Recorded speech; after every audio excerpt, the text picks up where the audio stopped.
Địa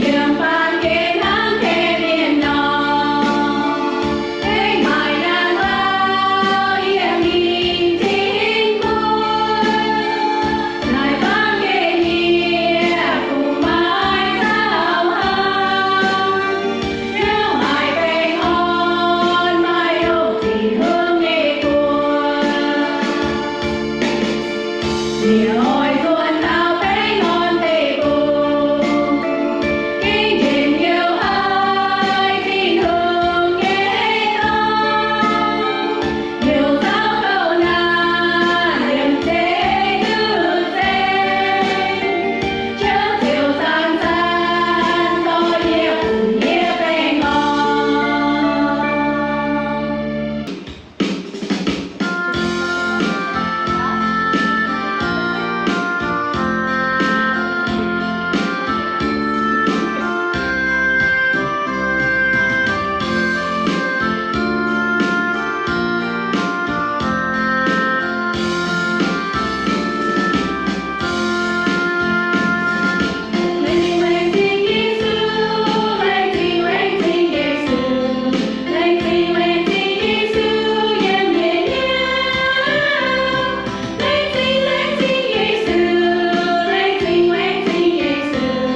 you might have saw at the face you see on the book of Matthew chapter 14 verse 22 to 33 on.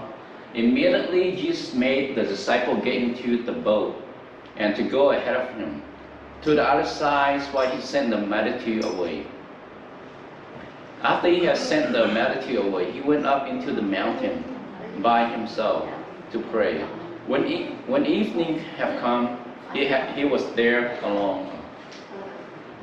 But the boat was now in the middle of the sea, distressed by the wave of the wind, for the wind was contrary. In the fourth watch of the night, Jesus came to them, walking on the sea.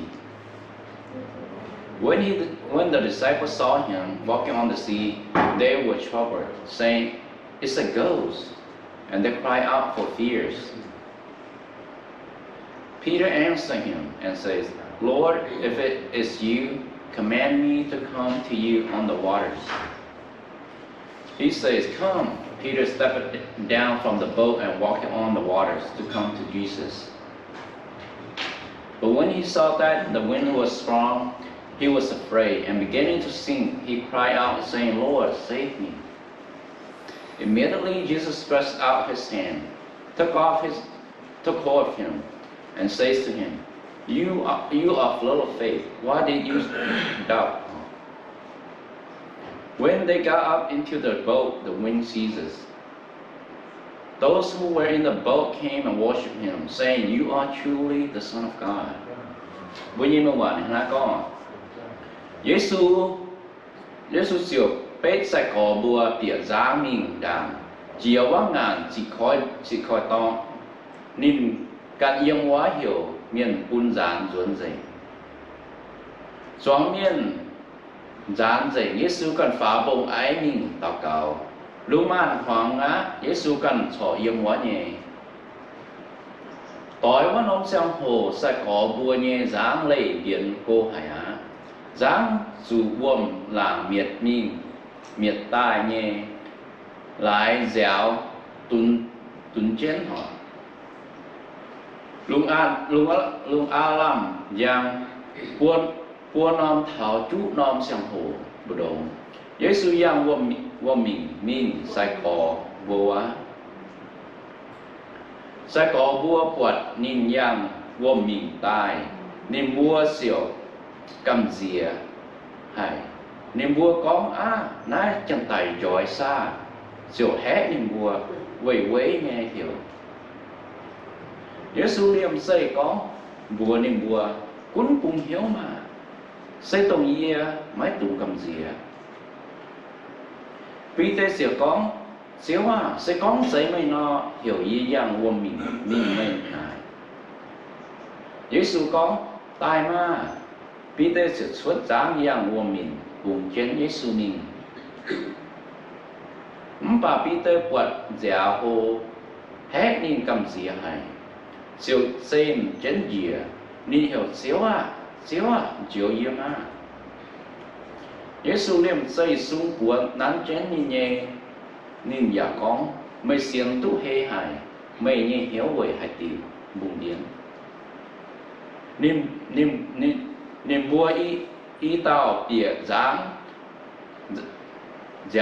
giáo chẳng này tình nhá. Yếm dáng hóa tê chiều bài Giêsu nên bài Giêsu nên bùa con xíu mày sẽ kênh thịt hùng như to ná. So we all face this trial. Realistically, we all have a problem. I don't believe that nobody in here can say they do not have a problem. They cannot say they do not struggle with something in their heart, or in their faith, or in their life. Yếm ta bùa ta maiปัญหามาสียมบุยแม่งไงyếm xiên con bùa hát tâm nhiên là con tôi sẽ có ô yếm như hiếu cái khu yếm gì phải như mèng lộn gì yếm má như giàu má như con thằng như hiếu yếm má như cái nào họ má như xì phải má nhưปัญหาyếm như mèng yếm xiên có ta họ xiên như bùa ta màปัญหาnha có mà tại bá như ta sổ là nhau thằng bùi hiếu má phải ngon phải chỗ thằng bao nhiêu hoang tỏi phải bao nhiêu cha phải không biết bao nhiêu chịu bằng phải bao nhiêu chuối phải bua ta tao y ham tài bùi xuống mài dễ nhủ ta lại nhau thật vì hiếu cái bỏ thật vì hiếu và chính cái bỏ thật vì xem phim ở y xiên bua ta tao xuống mài hiếu. So if we are not in a storm currently, we will be in one. Maybe soon, maybe later in our life, there is a storm coming. We just don't know when. Giờ ham ta bua ta tao sẽ có bốn túc quang chén xì yang bui mẹ bốn túc quang cái quần hiếu yang bui mẹ nó sầm hồ bốn túc quang chén nằm hiếu nghe mẹ như xì yang nó sầm hồ. Giờ ham ta bua mà nó sầm hồ bua ở sụp quang nghe bua ở sụp quang rồi bua bui hiếu nằm rồi bua bia hiếu đó rồi bua bui hiếu mới làm khảo bua sầm phim màu sẽ có má nó sầm hồ bua mai với hiếu nhá chẳng tài cũng hiếu ha hát sầm bua sụp quang cũng hiếu ha. Một tế phá bố xuống quang chăng á một tế phá bố nhát túc quang và bố túc quang chia liu bố lại có xiềng ấm sụp quang à ai mai nó bông xuất tà anh sụp bùa màu mai chá. We serve a God who walks on stone to save those who follow and trust Him. Bùa tao bố xích chơi sụp rồi bây giờ xíu bùa tao mai tao thiên thu tôi hắm hải bây giờ thiên thu hắm hải bây giờ xíu tu này giàu cho qua mình quả mình hay ông bước nhìn sau con nào mình lò bùa mình chiều bùa mình thèn bùa tu bùa tao phạm bùa bùn hiếu nín bùa xiên khảo nín bùa xếp nín ta giống như xíu mà sang hồ ní hiểu bùa mình bây giờ mẹ hắn hiểu nó sai có nó không phải dám mà nên cần hiểu miền dân dán gì ở đây các giáo dục phá mình bộ ai người ta cáo quỷ này sẽ có quỷ quỷ xuống mà sang hồ với nhà mình phải hát như mai xăm nhung tìm bỏ bữa tài hăng nào bữa biệt giá nhân giá quả của mình nè hiu tỏ trên mua mình ở lấy cô thì thu mình rồi con búa mà cái giá này trong tài giỏi ha nó với dù sát tan tao xin người ta kiếm bỏ bùa bèn phái giàu phái hâm hãy mẹn bèn phái họ đủ như chó phái bố mà vẫn thấy là hết rồi bùa bây giờ mẹ bố làm khảo bố nằm bố làm hầm bố sẽ có hát sản bố xiên chứ bố cùng hiếu nín bố trust nín nó bố xiên nín bố khảo nín bố sự mong hay nín như quả nín hiểu bố cũng tỉnh hiếu mà nó sẽ cầm gì xây nín đi dàng cái bố mền quả tai đi dàng cái bố nhé quang chủ nhé quả như chót quả tai thỉnh bố dồ bố on bố hiếu thỉnh bố như bền bố như bạn bố như giáo bố nhớ nằm thầu bố như hiếu rồi bố quên cho đi dàng cái quả bố như bạn bố như giáo tài thái chân tài hai cuốn thầu bố như mẹ cuốn thầu bố như hiếu. So during the dark period of storm in your life, ask Jesus, ask God to walk on them, to walk on the storm and save you, and help you. Hắn ông bố quang sự bố nhé trong hồ những bố mẹ này không có nó nhiều bà xì không có nó xì bà không có nó nhiều ta nằm bố nhé hiếu bà không có nhiều ta bỏ với kinh bỏ kinh bỏ với xem phim nhà bà tụ năm trong hồ bùa chẳng chém một thố chơi Giêsu thố xíu hạt xíu mày ta nói thái chén yang chia như xì ổ miễn dành như xì ổ hắn mà yang chén nó vào mình nhìn này biệt giá mình nó có xuống nó nhiều giáo chút xiên dày vô mà mà dày như nhiều như bé như giáo như xây ná ya su muang như hòa mới số hai như kiểu dày như mẹ mới số một số xíu mới yang mình vua ngoài mình. So in our scripture today we are told of a very stormy and scary night for the disciple. Yêu hoa có tổ nhân tây dùng cái gì dùng cái sâu à bùa tức quẩn muôn nó kinh cầm dìa hải hệ hải tại sao có chứ xưa sao có hệ hải nó bùa dù nó bùa biệt giá mẹ luôn nhiệt chiết giá và hô quâm nhiệt xây mảng ra mảng thô mà mảng quật dám biết á quâm biệt rằng dám xem á tại á yêu mấy những số có quần khá rồi ở chân tài biến ta cho nó bùa lô nó tài nó đó mẹ nó cầm dìa co bùa như mẹ phải hái mà sao bùa cầm dìa co bùa số tài phải bùa sự ngò phải bấm hay mà nó cho yêu phải bấm nó con số phải bùa như mong tỏi nó yếm nó chuyện tôi miếng bố quang sự như thế nào đó nó chán nó mà bùa xiên nhà khảo chế suy miền cũng quân ha nó bùa cũng sẽ cầm gì à bùa chủ chiếu những này bùa cổ. We also will have a very scary and stormy night also. Bùa phải kháng nghe trong kháng bùa chụp quang này. So during the dark time we will see ghosts walking toward us. Tung bùa mau xong rồi bùa cầm gì xong bùa ta không quật Satan mà bọn tròi rồi bọn sỉ em bùa như mẹ. Chán nhập quần bùa ta hỏi bùa khấu chị em chỗ như là chỗ miên chỗ như là chỗ bền đột chị em quỷ dòm khấu trắng họ rồi bông bùa và phải hát nghe hét bùa hát chả mày Satan chán nhà kim bỏ trên bùa bùa như mẹ đã bền bùa ta cáo bùa tục sâu và hát chán nhà hài sự hông ọt có mà khấu chị cứ bị hôn sự.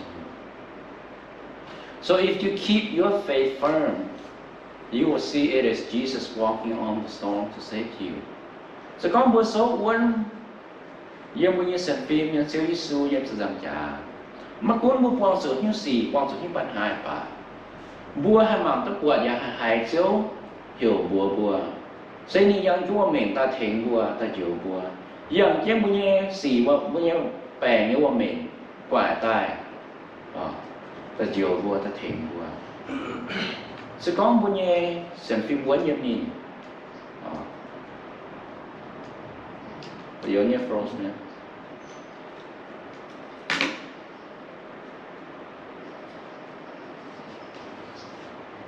So God is with every single Christian through the indwelling of the Holy Spirit. Siêu thiên phùng, rồi nhé siêu Giêsu sản đến yếm nái, hắn sản sẽ có yếm mà. Mà bùa ta xiên như miền, bùa ta bề ní miền, nín hát sản, nhà chào bùa yếm chứ. Nín hát sản nhà xiang yếm chứ bùa nhé, bùa hiếu tuần ai. Vì dù siêu Giêsu, siêu thiên phùng, phái sự ninh gì à, bùn bùa. Can you go next one? I don't know why my thing doesn't work. There you go. So God has made a promise with you through the Son that He will never leave you. When you sang tia siêu thị hùng, nên tu lẹn chia phái họ, mà xem ngàn quả cũng thảo bùa ta tung xiên như miền tây. Yếm nia toàn siêu Giêsu. Tung nia toàn siêu Giêsu nãy ở ruộng thiên tông sang hồ. Nên lẹn nên phái có nên ruộng thiên tông á, nên phá quả thiên tông á. Mà nên quảng bùa nên lầy bùa nên ruộng như sang hồ nên phá sang hồ nên là phái sinh linh ta địa là quân bùa ta tao sau bùa yếm. Ta phản bùa zip bùa xiên như tệ. Bùa ta xiên như tệ bùa ta tên tìa toàn sa sinh linh thêm bùa chữ lệ điều. Bùa ta tên tìa toàn sa sinh linh nhôm bùa như suy điều. Bùa ta tên tìa toàn sa sinh linh như bùa lệnh zip cho đàn trả sẽ quẩy bùa liều. Bùa tút zip sinh linh tại yếm chứ bùa như hiếu yếm chứ bùa mẹ nó trong hồ. Mà trong hồ bùa hải mai mà trong hồ bùa hải mau mà bùa mai nó sinh linh yếm chứ bùa như hiếu. Bùa mà xíu thì thu nhá cả chứ bùa như cho mà như là kìm bỏ trong bùa mà như là hình tới chìa bùa. Nếu bùa hải tóc xì, tóc ăn hạ tóc bèn, tóc dao ta hỏi bùa mà nếu bùa hai hình chìa với sự bùa mai bùa như xíu thành bùa về thành bùa hình chìa dày vào. So God bless every single one of us with the holy light to guide us in the storm of our life. Hắn nó xíu thì không niệm phái cho tao lốm hả nhé. Có xin dệnh như ta mà xin dệnh sinh đi. Mà sau hồ bây giờ mẹ cũng tôi là khu mà năm tam giang hả sẽ bị xíu thì hùng. Nhà hắn một thảo bùa to trong bôi hình giang trong bùa mạng tức quật mạng tôi xỉ suốt mạng tôi cho suốt. Mà sau hồ bà hãy xíu dù đã khấu cỏ dấu như dấu miên phái dấu như dấu xuất phái hắn nói hình tôi chuyện phải cho phái họ buông tôi là khu bùa cho nó xính tàng tài dâm chứ bùa như nó cơ nhựa dâm chứ bùa như xem phim cơ nhựa để dâm chứ bùa như xì cơ nhựa bùa nó xính tàng hình của dân dạy mai tệ hoàng nghe ta thóng bùa hay ta hỏi bùa. So hardship is the gem to our trust in faith in Jesus. Bố quang sủ nhé khấu nạn bố quang sự như xây nàn bố quang sự như ra bố quang sự như nằm này hang bố mình gem nó bố cố tế lún tế mà ca tập cung thiên hung xây phú bố to bố biển nó mà ca tập cung tài mấy quốc tập cung tài yếm lô tập cung bố sẽ con khấu có ngõ hàng ngõ lai ngõ chứ yếm rồi có con khấu rèn ở hít khuẩn thiên hung to bố ta thả nái để như tập cung tài buôn buôn nhận béo nhận chú nhận cao cũng số số và mà hàng nhận là nhận đồ buôn nhận có chúng buôn nhận điều sai ở bùa số sự mình chêm ở exercise mình bổ hiến ở exercise ham bùa exercise buôn nhận quần xin chẳng có buôn quần xin sự lộn buôn mai quần xin mà chát buôn brazil lộn phát chiều lộn như nhiều thỉnh thức bùa dám lộn giờ phải hàng như buôn quang chủ nhiên giao phải quang chủ nhiên dạy nạt phải hang bùa mình dìm nó phật bùa bún bùa hai cùng hiếu bùa sòng tiền cho tiếng hến cho phào mà chát cho phào bún bùa xem phim phô cho phào quên cho phào bùa quang sù nhé nản sinh ở như nhủ đấy rồi bún bùa hang bùa mình dìm nó bùa ra mình dìm make exercise bùa ya quang sù nhé say nản nhé nhủ sao nhà hang bùa exercise nó bún bùa hai thành thức mới xem phim ở. No one enjoy a stormy life, but we could trust that God will walk on the storm to save us, to save you. Yam ta bua ta bua ya, kín ta bua mở lồng bua như mẹ, mà bèn, bua mở lồng bua như mẹ mà giàu, bua mở lồng bua như mẹ mà còn hiếu như cháu, bua mở lồng bua như mẹ tai, hám chăm tai cháu, bua mở lồng bua như mẹ đủ. Bà bùa như mẹ, mình cứ cho con bùa sẽ quảng tế họ, quảng tế xỉ, quảng tế cho nó bùa hai bùng hiếu, nhà hạt khảo, nhà hạt xiềng chiếu thịt hùn hát rằng có chớm chú nín bùa lọ nín với hiểu nín sự dạng chém tế như nhủ tung sổ bùng bùa như hiếu, mùn hiếu dạo này ngoài tài, trái chém dìa thèm bùa miệng dành, thèm bùa hình dành họ vì hỏi cái số có tận áng nhỏ có tận áng nghe và cũng bố chẳng chứ bố như mẹ bố như sông hồ cũng có quan sự như bà hắn thực ra có nó bố như mẹ mà sông hồ trong bố tại vì cái giá cái mùa giàu hồ còn bố hết chẳng tải bố chẳng dễ hết chẳng mà xì mà bèn phải mà nhưng phải họ mà giàu cháu ta hết trong bố gì mà bố sự mang tiền bùng hiếu xíu như sù bố sự tốt quản lý nhận cái tài bùng cho bố tài như bố như mẹ ta thiện của họ quên xuống ta cầu